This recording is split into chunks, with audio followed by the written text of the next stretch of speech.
This video is to explain how to find a specific term when you're using the binomial theorem to expand a bracket. So we need to be able to write down what's called the general term in the binomial expansion, and from that work out what value of r would give you the required term that you need. Sometimes you're asked for the term, sometimes you're asked for the coefficient, the number in front, so we'll have a look at that. And sometimes you're asked to find the term that's independent of x, which means there's no x on it. In other words, x is to the power of 0, which is just 1. So if we have a look at this example, in the expansion of x plus y to the n, the terms always go n, choose r, and then x to the power of n, take away r, and then y to the power of r. So the first term would be when r is 0, so it would be n, choose 0, and then n take away 0 would be x to the n, and y would be to the power of 0. In other words, that's the first term that just has x's in it, and so on and so forth through the expansion. So this is the general term. This is what we need to learn or be able to write down for any bracket expansion. So if you have a look at this example then, find the x cubed term in the expansion of 3x plus 2 over x to the power of 9. Okay, so the general term then, if we use this definition up above, is going to be 9, choose r, the first part, which is 3x to the power of 9, take away r, and then the second part, which we need to write as an indice, as 2x to the negative 1 to the power of r. So that's our general term.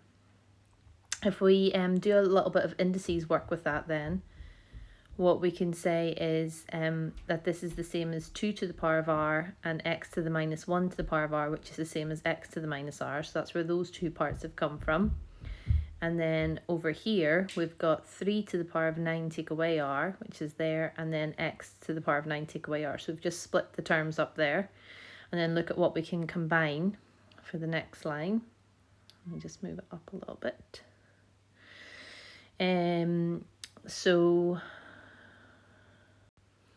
the next step then is to put all of your number terms together and your x terms together. So we've just moved things about here, put the numbers together and then the x terms together. And then when we put the x terms together, this is a multiply, so we can add the powers. We add the powers, you get 9 take away 2r.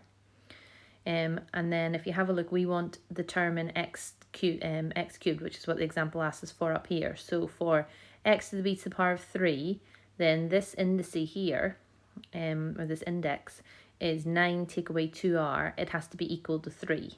So then we work out what r would be as a result of that, and that turns out to be that r is 3. So if r is 3, then we can substitute that in to work out the coefficient. So let me just move it up again. So the required term then is going to be 9 choose 3, 3 to the power of 6, 2 to the power of 3, and x cubed. And then if we multiply this out, work out the 9 choose 3, 3 to 6, 2 cubed, we end up with this. So this is our coefficient of x cubed. In this video, we've been asked for the x cubed term. So we evaluate the coefficient, which turns out to be 489,888. And then that's obviously got the x cubed on it, so that's the x cubed term. Just a quick note there at the bottom that if you're asked for the coefficient, the number in front, then you would just say the number. But this question asks you for the full term, so you just need to watch that whenever you're doing it. And we'll come back to the second point here about the term independent of x in just a minute. Okay. So there's two more extra examples here for you to have a look at. I'm not going to go through them in a great amount of depth. This one, we've got find the x to the 7 term in the expansion of 1 minus 2x to the 12. So again, we write down the general term, which is 12 choose r. The first part is 1, so it's to the power of 12 minus r, and then the whole minus 2x to the power of r. And then we use our rules of indices to separate this bracket. For x to the 7, then we work out that for this to be 7, r has to be 7. So that's not always the case, but in this case it is. So then because we know r7, we can substitute it in here, and we can work out what the term is, and so on. And then there's another example here, which you can read through yourself. It's the same sort of thing, just another example of the same. And then the last formal example on this is can we find the, so I can't read it, term independent of x in the expansion. So independent of x means that there's no x on it at all. But of course there must still be a term there. So really it's the term where it's x to the 0, because as you know from your rules of indices in Nat 5, x to the 0 is 1. So we're looking for the term which is x to the 0. So we start it off in the exact same way and we write down the general term, which in this case is 10, choose r. The first term in the bracket is x, so it goes to the power of 10 minus r. And the second term in the bracket, we'll rewrite it with the indice instead, which is negative 2 to the power of x minus 1, and that's going to be to the power of r.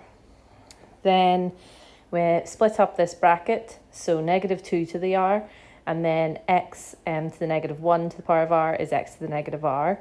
And then on this second line here, we've also just moved that negative 2 to the r to the front because it's a number term. So get your number terms first, and then your x terms together. Once your x terms are together, you can then combine them using the rules of indices where you add the powers. So when you add the powers here, you end up with this. And we want this to be x to the 0. So in other words, we want 10 minus 2r to equal 0. So that's what's written here. So if 10 minus 2r is equal to 0, then r would turn out to be 5. And let me just move this up.